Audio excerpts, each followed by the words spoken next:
আসন্ন শারদীয় দুর্গাপূজা সুষ্ঠুভাবে ও শান্তিপূর্ণভাবে উদযাপনের লক্ষ্যে হিন্দু সম্প্রদায়ের সাথে মতবিনিময় সভা করেছে মোংলার চাঁদপাই ইউনিয়ন বিএনপির সভাপতি মোহাম্মদ শাহ আলম শেখ। শনিবার বিকেল থেকে ইউনিয়নের কালিকাবাড়ি সার্বজনীন দুর্গা মন্দির, মালগাজী সার্বজনীন দুর্গা মন্দির ও কানাইনগর সার্বজনীন দুর্গা মন্দির কমিটি ও সনাতন ধর্মাবলম্বীদের সাথে মতবিনিময় করেন তিনি। এক প্রশ্নের জবাবে ইউনিয়ন বিএনপির সভাপতি মোহাম্মদ শাহ আলম শেখ বলেন, বিএনপি একমাত্র দল যারা এদেশের হিন্দু সম্প্রদায়ের পাশে রয়েছে। ভবিষ্যতেও শহীদ রাষ্ট্রপতি জিয়াউর রহমানের আদর্শে বেগম খালেদা জিয়া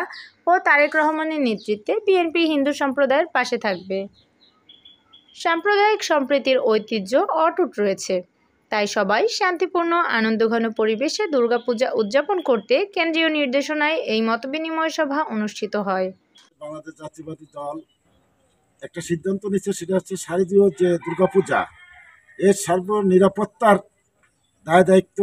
আমাদের যে এখানে স্থানীয় বিএনপির নেতৃবৃন্দ যারা আছে, অঙ্গ সংগঠনের নেতৃবৃন্দ যারা আছে, তারা পূজা কমিটির সাথে সমন্বয় করে যাতে কোনো বিশৃঙ্খলা না হয়, কোনো রকমের সন্ত্রাসী কার্যকলাপ না হয়, তার জন্য আমাদের কেন্দ্রীয় কমিটির ঘোষিত এই যে আমাদের প্রতি যে নির্দেশ আসছে, এই নির্দেশটা আমাদের এই স্থানীয় এই ওয়ার্ডের যারা আমাদের বিএনপি এবং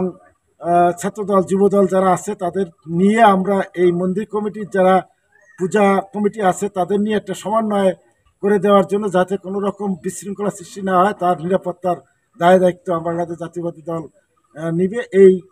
মূলত এটা আগাম এই যে আমরা যে পুজোর আগের যে আমরা এই আজকে যে মতবিনিময় সভা করলাম, মূল আমাদের পরিকল্পনাই কিন্তু এইটা।